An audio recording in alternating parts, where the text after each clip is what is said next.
and then we will post it to the cloud, not to the cloud, to the YouTube channel. Um, definitely if you got colleagues that can't make this meeting, then that's the place to go. So here we are, started the recording. Welcome again to the November meeting. This is about doing more with less, how to align projects and strategy.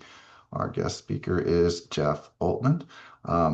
There's a bio on him, and I think at this point we'll go on to the next slide. And we will just hand the mic over so that Jeff can get started. I know he's got a lot of groovy content, and I just said groovy, and that's being recorded. So there you go. You're dating yourself there, Ed. I really am. Okay. Enough about me, less of me, more of Jeff. Let's get started. Take it away, Jeff. Okay, thank you very much. Let me share my screen here.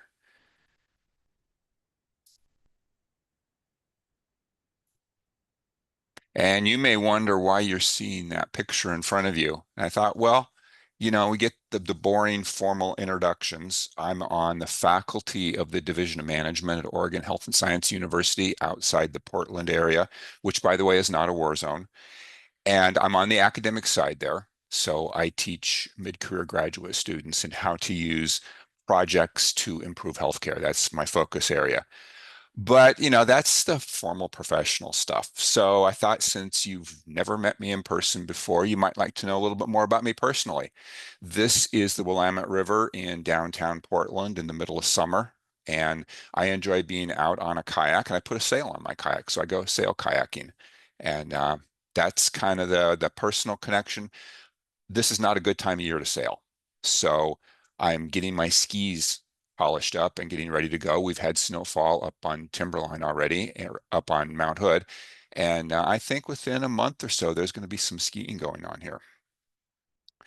But back to the professional stuff, as Ed said, we're going to talk about project portfolio management, or how to do more with less. Now, I think most of you are project managers, which means, especially if you've studied the PMBOK or you've sat for the PMP exam, you've probably heard at least a little bit about portfolio management. So this is something that at some point in your career you may be involved in, or you may already be involved in a portfolio in some way. Here's the roadmap for our time together today here. So starting with the nearest part of the road close to us down at the bottom, first thing I'm going to do is just show a little bit about what a portfolio is, kind of level set us all on what I'm talking about and what some of the terms are.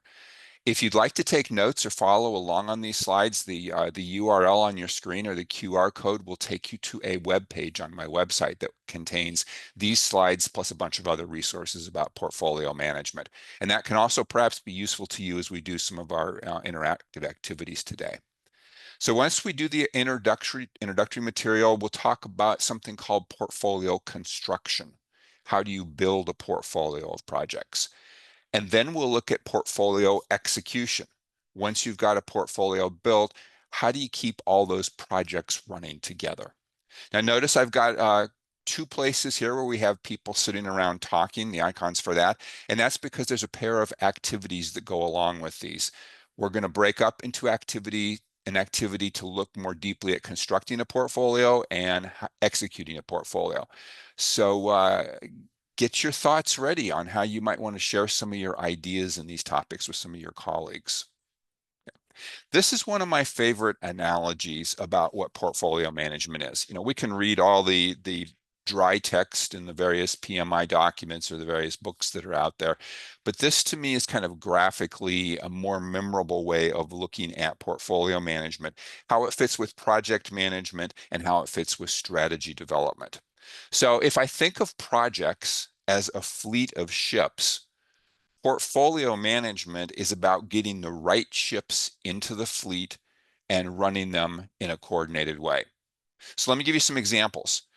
First, we want each ship to be in good working order so it can get its particular job done. If a ship is a project, that's really the job of project management. Project management is about getting the project to run well. Yeah, it's got some other responsibilities, but primarily it's about getting the project, or the ship in this analogy, to run well. But we need those ships to be coordinated with each other. Let's say here in this group of ships here, this carrier group, there's a subset of those ships that needs to be working on a specific mission. We want those adjacent ships to be coordinated with each other, not running into each other and causing crashes and collisions and fires. That's program management. That's helping a specific set of projects coordinate together to create a single outcome. And you can look up the PMI definition in a little more detail about what a program is there. So we've got project management, we've got program management. We also need to get the right ships into the formation. We don't want all PT cruisers. We don't want all aircraft carriers. We need the right mix of projects in order to accomplish the group's mission. Okay, that's portfolio management. In this case, we want the right projects into the portfolio, so selected into or constructed into the portfolio so that together they create a group that achieves the high level objectives of the organization. And then finally, the strategic alignment piece, we want all of those ships, whether they're aircraft carriers, whether they're cruisers, whatever they are, to be following the directions of the flagship and the commanding officer. That's strategic alignment, making sure that everything is aimed in the right direction. So one of my favorite analogies, keep it in mind as we go through the rest of this presentation. And just to confuse matters even more, I'll throw in some other cheesy analogies for you as well. All right, this looks at it more from the PMI point of view. So to put it in more PMI terms, projects are things that happen one time only with a clear beginning and a clear end. I'm sure you've run into that definition before. So for example, here where my cursor is in the picture, we've got a single project. And we want to manage that project consciously using good project management techniques and make sure that the size or the scope of that project is of a manageable size. Now, if the work of that project gets too big and more things need to be coordinated to achieve that specific objective and achieve that clear end, we may want multiple projects working on that objective. And we can group those into a program. So here we've got a picture of program alpha. We've also got a picture of program beta, all umbrellas for or containers for projects that are, in the ship analogy, steaming toward a common destination and need to be synchronized. Now, the organization or the company, in addition to that, may have a portfolio of projects. That's a collection of projects and programs that are constructed like that set of ships, that group of ships was constructed so that they've got the right components, the right types of ships, all working together to achieve strategic objectives to fit within the organization's available resources, capacity, skills, all the things that the organization compares about. Now, usually portfolios exclude operations. They're over here on the side, but not always. There are some exceptions, and I'd be happy to talk to you about those exceptions, offline or something. But you can see here, one of the programs actually includes a fragment of operations in it. All right, here's a quick real life example. So if you've been to Las Vegas, which is over on my half of the country, I'm out in Oregon, you may have seen the Sphere, which is a big entertainment experience that opened recently on the Strip, I think, in Las Vegas. It's actually owned by an entertainment company. They've got the Sphere events venue. They've got a regional sports network called MSG Networks. They've got a Sphere they're building in Abu Dhabi. They've got 4D film production. They've got all sorts of interests. So you can think of that as their portfolio of investments. Portfolios are typically about investments. So the Sphere was just one set of projects within their portfolio. But the Sphere itself, prior to its grand opening, consisted of a program which had projects for building the shell, building out the AV and multimedia systems, developing the land, creating the initial content for opening day, all sorts of projects that had to be coordinated together into a program in order to fit within the larger portfolio of the entertainment company. All right, so specifically to today's roadmap, now that we've got kind of a picture of what portfolios are, today's roadmap on how we're going to tackle those portfolios. And although there's lots of stuff in portfolio management about techniques and processes and scoring mechanisms and such, I'm actually going to start in a totally different area. I'm going to start with the people side of portfolio management because really portfolio management is ultimately about building supports and guardrails for people to make decisions. So it's all about stuff that helps people work together. So if portfolio management is really about people and it's really about decision making, but not just any decision making, it's about shared decision making. It's groups of people working together to make decisions about really, really important stuff. Things like where should we invest? Who gets what resources? What capabilities does the organization need, and where are the bottlenecks in that organization? And these tend to be very high consequence decisions. We're typically talking about many millions of dollars as the value of a portfolio, sometimes upwards of 100 million. So these are really high consequence decisions. Now, why do they have to be shared? Well, because typically at a high organizational level, there's no one functional silo or executive, no matter how experienced they are, who has the entire picture, the unified picture of everything from the 100,000-foot strategic view to the nuts and bolts of how to get projects done across all areas of the organization. So everybody's got to work together to make good decisions in this way. But that brings in some really messy stuff. If we're talking about shared decision making and we're talking about this at senior management or executive levels, all the way through to project managers, we're talking about power sharing, we're talking about politics, cooperation, strong communication, all that people stuff that can get quite messy. And like I said, there's a lot at stake here, potentially hundreds of millions of dollars, which really puts the accelerator on some of those people challenges. So portfolio management, first and foremost, is a team sport. And to pick a bit from the Agile Manifesto, it says people over process, both are important, but people more so. I think that's very true in portfolio management. So how can we help people make good decisions together? Well, you already know a lot of techniques because of the projects and programs that you manage, but we want to set up portfolio management techniques as well that provide the guardrails for those people doing the decision making about the investments. Now, I run an organization of senior leaders of project-based groups, PMO directors, groups like that. And we recently had a discussion about what are some of the portfolio management techniques that are most important to help support the people side of portfolio management. And some of the things that came out were things like strong executive support. In fact, I was interviewed by a conference organizer last week who's putting together a portfolio management conference. And he asked me a question about where do you start with portfolio management? Do you start at the executive level or can you work at it grassroots up? And the discussion we had is really basically if you don't have durable buy-in from your leadership team, it's hardly, but that's where you have to start. It just doesn't work without that. You also need to make sure you have a high degree of clarity and communication about the portfolio, not just about a project or within projects, but across the portfolio itself and the processes used to manage the portfolio. And good organizational change management techniques are very important because, again, we're working with people and we're talking about power sharing and decision making here. So not only decision making, but altering people's behaviors and how they make those decisions. So down there on the lower right, there are just three of the people insights from this group of actual portfolio managers. All right, I want to put you to work here.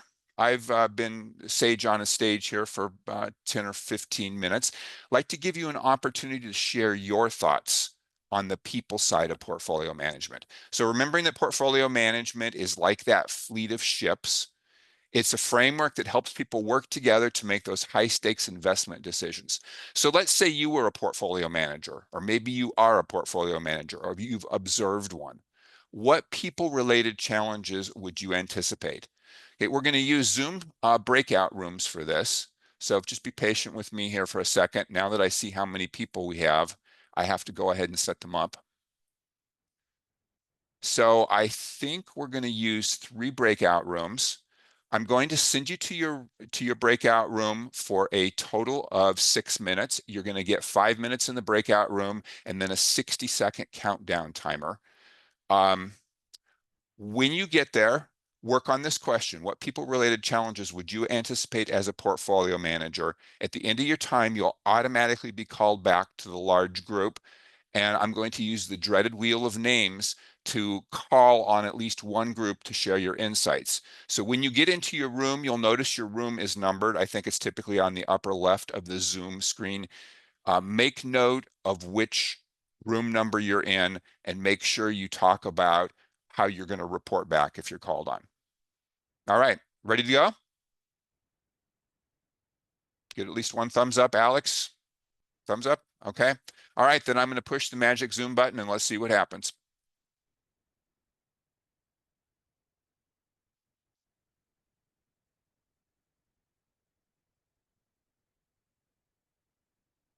Okay, and unfortunately, Zoom is not moving you. So I'm going to start them over. Actually, I'm just going to manually move you. Yeah, it looked like it created 3 rooms and people have to or have to choose their room. Okay, it's supposed, I thought I had set it up so everybody automatically went. Yeah. The good news is it's about to close them out in about 40 seconds. Okay, love the technology. Well, while it's working on closing them out, I will come back to this, but I'll start on the next slide as well. So we're going to work on construction after we work on the people side. And there are 3 principles to portfolio construction that I think are really helpful for bridging the gap between strategy and the action of coordinated projects. I look at the projects as the engine of strategy. It's how you execute the strategy and get it done. Portfolio management is what sits in the middle and bridges them. So those 3 main principles of portfolio construction that we'll come back to after the breakout rooms, we're going to look at alignment, maximization, and balancing. All right, hold that thought and we will come back. But let me start you on the breakout activity again, and I'm going to see if I can actually do it right this time.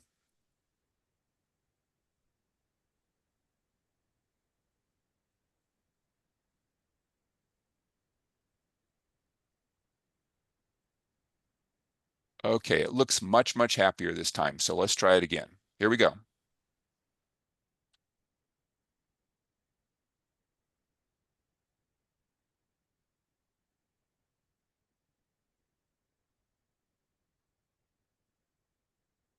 All right, Ed, would you like to join a room? I would like to join a room. Let's just see what they're going to say. Guess I'll just pick one since it You'll didn't auto have to assign. because you're host, so you don't show up on my Yeah, screen. there we go. Let me pick Yeah, one just that pick one. doesn't have a steering committee member. Perfect. Here we go. All right, see ya. Yep.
All right. Are we all back?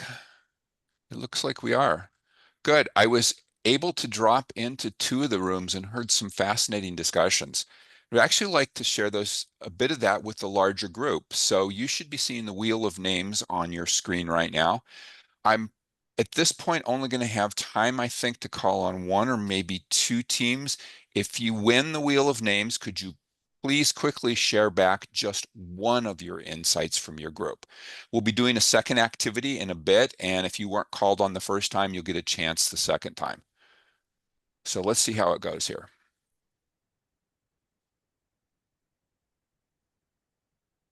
All right, wait for the confetti.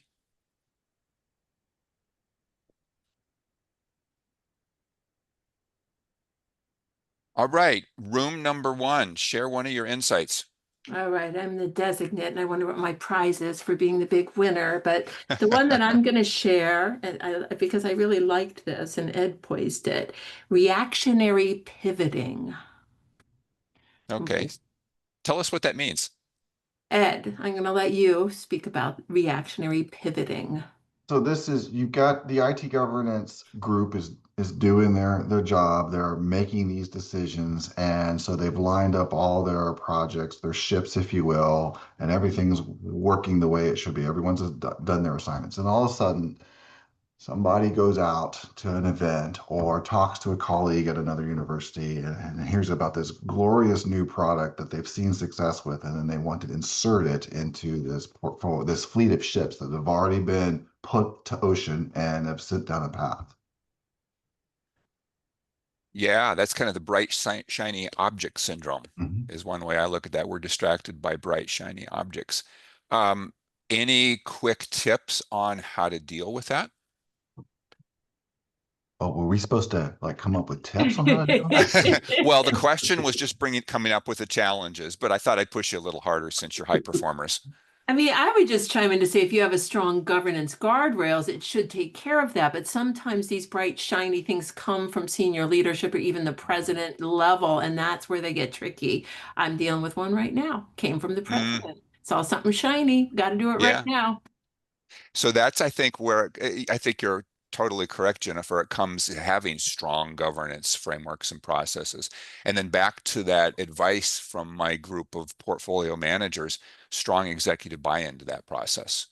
So that when they're distracted by the bright, shiny object and somebody has a conversation with them about, okay, do you realize the impacts of this and how we'll have to deal with this in our governance structure? They have that discussion rather than an end round. Yeah, and I would Excellent. add, yeah, I would add to that that if we must do the bright shiny project, then what ship or what project comes off the line so that the bright shiny Hmm. project can be inserted? 'Cause Absolutely. Yeah, great. Well, I think that's actually a pretty good segue to constructing the portfolio. So let's take a peek at that.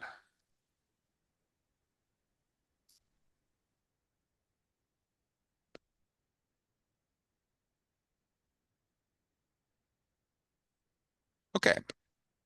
So we had already talked a little bit about the three principles of construction, and these three words here I think are really important. Circle them or maybe jot them in your notes. When you build a portfolio, you have to think about alignment. So all those ships are pulling together, they're aligned. But you also have to think about maximization. Your organization is putting a lot of resources into this portfolio, whether it's dollars or whether it's staff time or whether it's CapEx, capital equipment. And you want to get a good bang for the buck out of the portfolio, a good return on investment, recognizing that investment may not be financial. But then thirdly, you have to think about the Goldilocks principle, balancing. How can I construct my fleet of ships, my portfolio, so it's well balanced? Doesn't have too much or too little risk, doesn't have too much long-term future looking versus short-term immediate payoff. That's that Goldilocks principle. Okay. So just to introduce yet another cheesy analogy for the alignment principle in constructing your portfolio, there are really two aspects to alignment. There's external alignment and internal alignment. So with external alignment, you have to have techniques to make sure all the projects and programs in the portfolio are aligned to the strategic direction. Or in this example, they're all following the lead bird as they migrate. Okay, and this is happening a lot in my area right about now, where a lot of birds are flying over as they migrate for the winter. But we've also got internal alignment, and that's where projects and programs align with each other. Now, I think you could make the argument that if the birds are all aligned to the leader, they're probably decently aligned to each other. But just like birds draft off the bird in front of them, not necessarily looking at the leader, projects and programs also need to be aligned with each other. Okay, so there's a difference between the bird analogy and project portfolios. These birds are all the same species, but your projects aren't. They have different types. They're different kinds of projects and objectives needed to accomplish the mission of the organization. So in practice, this often means building a fleet of different types of projects and having scoring systems for your candidates that can accommodate that. And we'll look in a couple of slides about scoring and how you might build a scoring system for your different project and program ideas. Second construction principle, remember there are three, so the second construction principle is maximization. And I think of this like peanut butter and jelly. I was a Boy Scout at Boy Scout camp. We always loved to eat peanut butter and jelly sandwiches. But the key here is when you're making a peanut butter and jelly sandwich, it tastes better if your peanut butter or your jelly or both are spread thickly, not barely covering the toast, barely covering the bread. So portfolio management is the same way. You could have a portfolio that meets construction principle number one of good alignment. So it's well aligned internally and externally, but it produces poor value. Often it's not focused enough. We're spreading the peanut butter of our resources too thinly across that portfolio. And as a result, we get a portfolio that in technical terms is yuck. We need to be focused. We need to take those limited resources and focus them on the absolute best stuff, which has the corollary of it means you have to say no or later on to some things that are good ideas, but they're not up there at the best. And they would thin out the peanut butter and jelly a little too much. So this slide's all about focus. All right, I mentioned scoring a moment ago. So scoring is a specific technique that can be used in portfolio management or IT governance that helps you align and maximize. So it gets that fleet alignment or that bird alignment and maximizes the peanut butter. You've probably seen Dancing with the Stars. My gosh, that show has been on for how long now? But my wife still loves to watch it. It's about judges scoring ballroom dancing. Well, we can do something similar with a portfolio, whether the portfolio contains IT projects or other enterprise types of projects. And the idea is you come up with a small number of selection criteria. Here I call it the critical few selection criteria, and you use that to rank your candidate projects. That's what starts the discussion about which projects are in the portfolio and which projects have to stay out of the portfolio. They get the no or the later. Thought you might be interested in seeing what some real portfolio selection criteria look like. So that's on the right side. This actually comes from one of the largest organizations in the state of Oregon that has an enterprise portfolio. So this is not an IT portfolio. This is an enterprise-wide portfolio that contains everything the organization is doing. And their criteria are as shown in the pie diagram here. So up where my cursor is right here, where it says supportive strategy. Okay, that's nice for helping us align, like we talked about 2 slides ago. I'm going to skip mandate for a moment and look at financial benefit. It's always handy to know whether we're going to maximize the dollar value we expect to be getting out of this portfolio, but that's not enough. You can't quantify everything in terms of dollars, or at least it's hard to. So this organization also looks at the likely impact that a project will have on employee wellness, its impact on the organization's reputation in the community. So those are both non-risk measures of project value. There are also, where my cursor is on the left here, two measures of risk value. That's the risk of actually delivering the project we're rating successfully, and the risk of, if it is delivered, will it actually realize the benefits that it was commissioned for? So you can see this organization cares about risk quite a bit. And then finally, going back to that mandate criteria, what that says simply is we recognize that there's some stuff that you can't say no to. Perhaps it's required by new regulation, or perhaps you were not successful persuading that executive to avoid the bright, shiny object we were just discussing.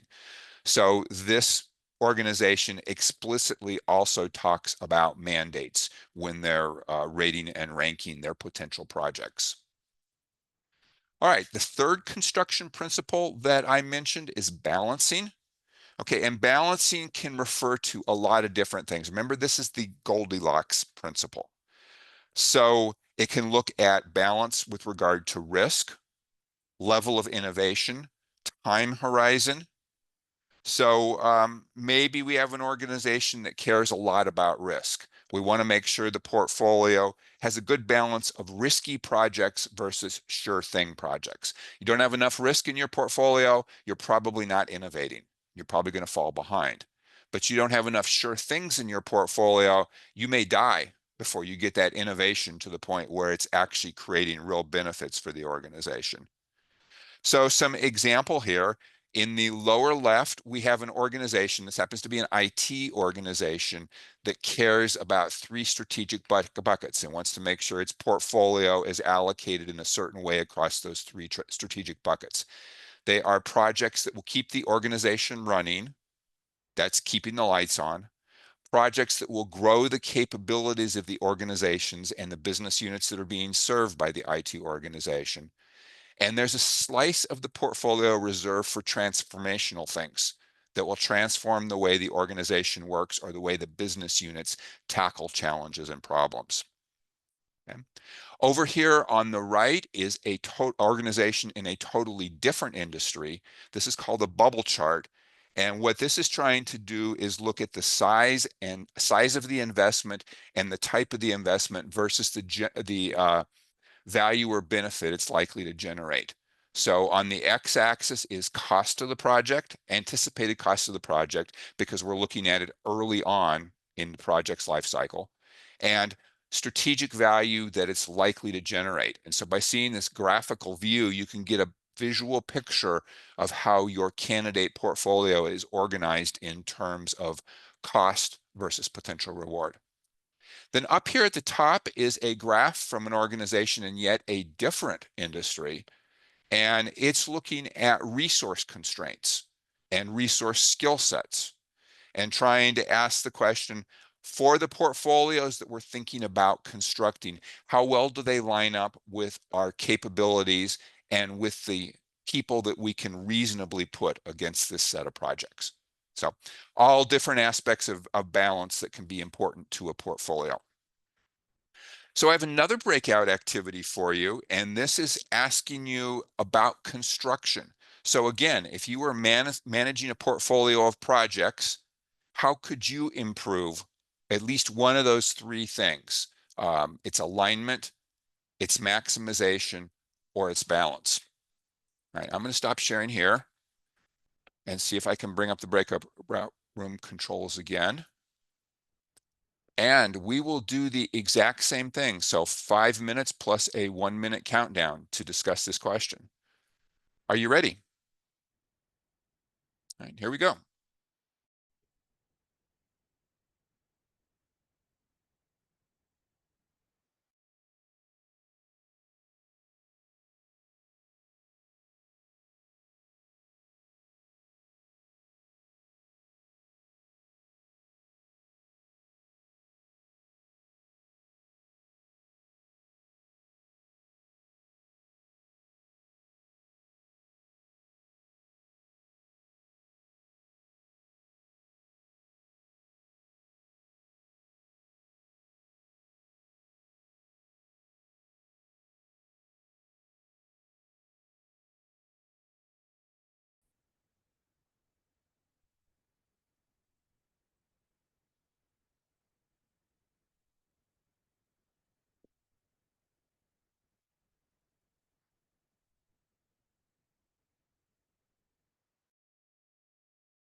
We made it back. Well, that's good because sometimes Zoom does strange things during transport.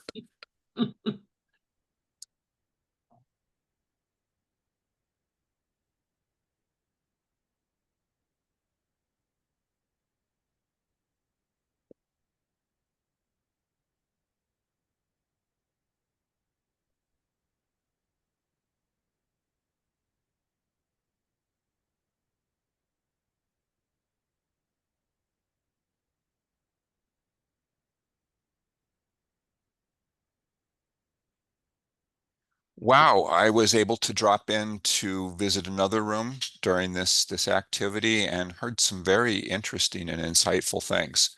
So let's go back to the Wheel of Names. By the way, if you want to use the Wheel of Names in your own work, it's at wheelofnames.com. It's just a free application that you can use to help get people engaged.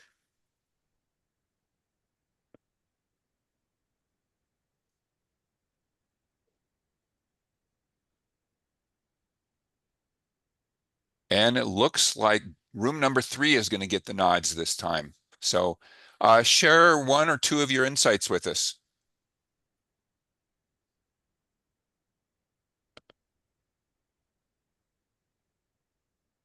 I'll take a stab. So the peanut butter analogy really resonated. And I think what we talked about it was where is that right balance between letting the strategic plan direct where you spend, but then what is really best for the organization with that spend, and best in terms of skills people have or don't have. We didn't talk per se about market, right? But several of us, right, we're not the only institution in town, right? And so there's market competitiveness. What makes us a better, faster, cheaper, whatever, fill in the blank, university. But looking at really scoring and balance in making those decisions. Great. Thank you. You know, let's give room number 2 a moment to speak to. They haven't had a chance as well. Let's say, Rosie, do you want to share what you were talking about? Yeah, so one of the things that we do is that we try to, we're kind of, as we are maturing our portfolio management practices, what we try to do is we try to like have membership from our strategy group, like actively engaged with this group of individuals that review the portfolio to ensure that there is that alignment between what is happening with the strategy group, the discussions, and the work that's happening with that group. That work aligns with the portfolio management, and that the portfolio managers are clued in to what is happening at the strategic level, at the strategy level. One of the things that like we're still working on is increasing that alignment or extending that alignment to the school leadership, right? To try to get tie-in between the IT strategy to the larger strategy of the school. So Great. that's still a work in progress. That is an essential connection. Thank you for telling us about that. All right, let me share my slides with you again.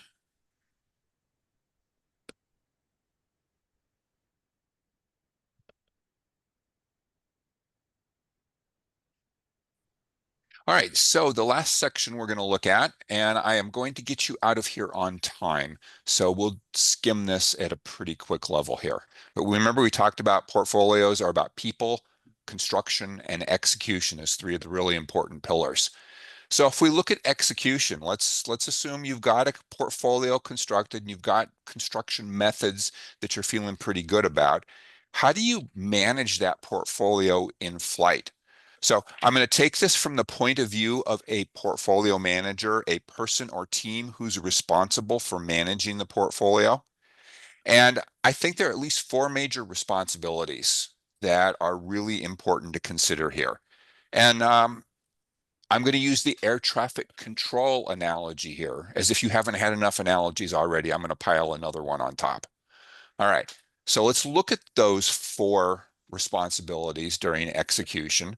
The responsibilities of controlling the air traffic. The first one is the radar. As the portfolio management office, the portfolio manager, whatever the organization looks like, your organization is the unbiased, or at least strives to be the unbiased, unified source of truth.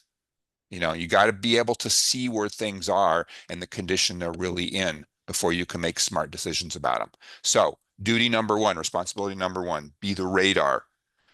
Responsibility number 2, in order to provide that non-biased and unified view, you have to have strong communication channels. So that's here in the lower left. So putting some real attention in advance to building the right communication channels. And it's not just communication channels down or sideways. As Razi was just saying, it's also communication channels with your strategic vision group, with your executives. So building those communication channels up. And then I think the third bullet under communication is important. As a portfolio manager, your job is not to run projects. Your job is not to fly the planes in this analogy. Your job is to stay in close contact with the pilots of those planes, with the people running those projects that are in your airspace, and making sure they're coordinated together. So stay in close contact, but stay out of their job. The other 2 duties that I think are important for a portfolio manager and execution, guiding the flow with the big picture in mind. So directing the traffic flow and not micromanaging. There is going to be turbulence that you will find as you direct the traffic flow. So the second bullet here where my cursor is, make sure that there's a good method for dealing with escalations, difficult decisions, issues that cross the portfolio. Now, again, remember, you're not running projects, you're running an entire portfolio. So you're focusing on things that cross the entire portfolio and go across projects. And to one of the discussions that I think room number 1, I think, was having a bit ago, how do you be agile once you've constructed a portfolio? Item number 3 here, make sure you've got methods to guide mid-cycle changes and stay agile in the portfolio. Finally, the 4th one here, we invested a lot of energy and money in this portfolio. Let's make sure we can evaluate its results. You need to be an evaluator. So you're investing limited resources. How are you going to gather the results and the performance analysis on realization so that you can use those to inform future portfolio decisions? All right, and if you want to dig a little bit deeper into these slides, they're available for you on the webpage. I know that was a quick skim through. But let me conclude here in saying that if we kind of talked about some general principles here and some examples. There's actually a framework you can use to build and make this repeatable, whether it's IT governance or it's more enterprise level portfolio management. This is a poster on the screen that shows how all these different elements that we worked on today can fit together into a system. This poster is also on that webpage, so free for your use, however you might find an advantage out of it. I have found, though, that it's a pretty good connection for what a typical process with feedback loops looks like. So in here, we've done connection to construction, scoring and maximization and balancing. It looks at feasibility and monitors execution with feedback loops and iterations built into it all over the place to try to keep it flexible and agile. Okay. This slide you can go look at in your copious free time, but this is information from an actual senior executive in portfolio management about the value that that organization is getting out of portfolio management. So this is your 1-page cheat sheet when you're trying to sell the value of portfolio management. And finally, I'd like to challenge you to write down at least one actionable idea you can try on your portfolio in the next 2 weeks to actually take your time this hour that you've spent thinking about IT governance and portfolio management. Come up with something practical that will change your job or affect your job or the way you approach it. And take advantage of how you invested your time here. Okay, with that, I think I'm going to stop sharing. That gives us about a minute to chat, or perhaps Ed would like to do some closing remarks. I think we've got time for some closing remarks. If you got questions and want to just keep those questions, keep this conversation alive, that's what our PMCG discussion forum is for. So we can have those questions offline. I do want to take time though to thank you, Jeff. I want to acknowledge the amount of work that goes into tailoring a presentation that's usually longer into this 1 hour space. And so I really appreciate and respect the time that you put into prepping that presentation. So thank you very Thank you much. for letting me talk about one of my favorite topics. Absolutely. And also, I would be remiss if I didn't thank Erin Murtha. She was the one that helped coordinate, seek out, recruit, if you will. I hate that word, but recruit our presenter.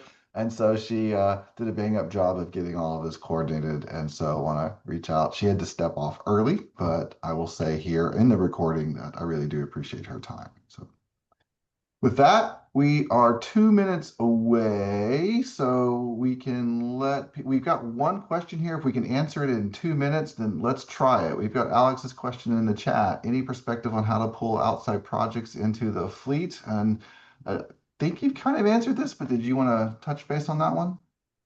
Yeah, so what I would say is that when you've got a good governance structure and scoring criteria, when an outside project comes to your notice, apply that to it. Say, we've got a new opportunity here that wasn't in our original portfolio construction, or we've got a new need. Here's how it scores. Here's how it fits into our overall portfolio balance. Let's get together as a governance team and decide, okay, how are we going to manage this? Do we increase the scope of our portfolio? Do we have to deprioritize some projects that are already in there to make room for it? But you've built a structure that allows the decision makers to have a constructive conversation there. Thank you. Does that take care of does it get you what you're going for, Alex? Yes, thank you. That was Perfect. what I was trying to figure. Yep. All righty, so it's 2 o'clock high. We're going to close it off here. I hope everybody has a good remainder of the week. Good to see everyone, and look forward to our next meeting in January. Everybody, take care. Take care. Bye.